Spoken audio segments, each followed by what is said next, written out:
Hi, this is Laura Workala from Laura's Sewing School. I'm just finishing up these curtains. I wanted to do a grommet curtain, and I just thought I'd talk to you a little bit about some of the details because they give you instructions, but it's not completely clear. They say that you need a 1/2 inch beyond the first grommet, and then you need at least 1.5 inches from the edge.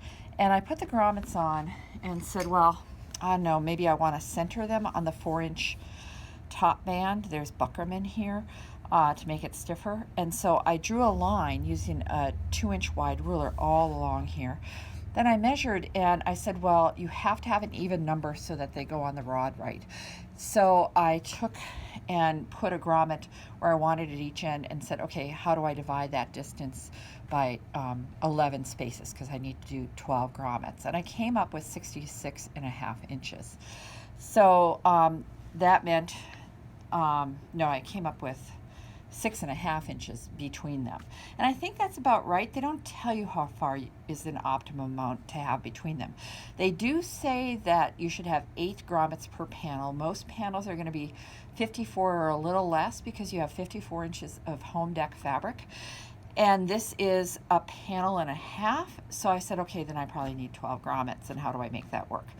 So once I marked with my friction pen every 6.5 inches, then I was able to put this little bullseye here and draw with a friction marker in here like that. So you see there's a little bullseye. Here's a friction marker, Frixion. Then what I do is I take and I fold this. You have to have some strong scissors. These are some Kai scissors because you have to be able to clip to the tip. Now I decided here to clip diagonally, just because clipping on the grain just seems like it would weaken it more. Like if you want to tear fabric, you clip it in the same direction as the threads and you clip and tear.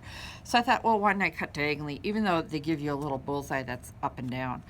So anyway, I'm going to go like this, and I'm going to cut along that line that I drew, and so I can do a quarter of a circle. Of course, I'm blocking the camera right now, I suppose.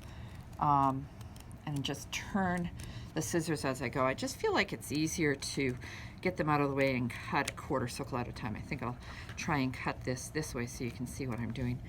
And like that.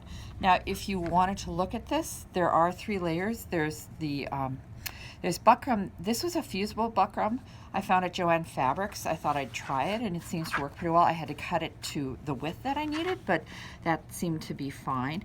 And then so that's fused to one layer. That's fused to this layer, actually. And then it wraps around, and this is the other layer in the front. So there are 3 layers of this, plus there's a layer of lining because I had the lining go as high up as possible. I didn't have it fold around. Okay, so you've got this kind of hole here, and you want the 2 parts of the grommet. You want to have this with these little spikes on it, and you want to have this one. This one is, they call it the male part because it goes into the female part.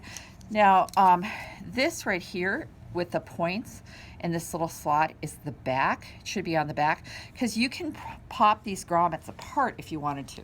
Like, I couldn't decide between gold grommets or silver grommets, so I thought, well, you know what? If I really don't like the gold grommets, I can pop them off and do the silver grommets. So I'm going to put this underneath since I have the wrong side up here. This marker will go away with the steam of an iron, the heat of an iron. So you see this little chimney coming up like that? These are super easy to do. Line that up, okay. And just, I don't know if you could even hear that, but that's just a little snap, and they're together. And then you've got that hole to put the rod through. So anyway, I hope that helped you if you were planning to do grommet top curtains yourself.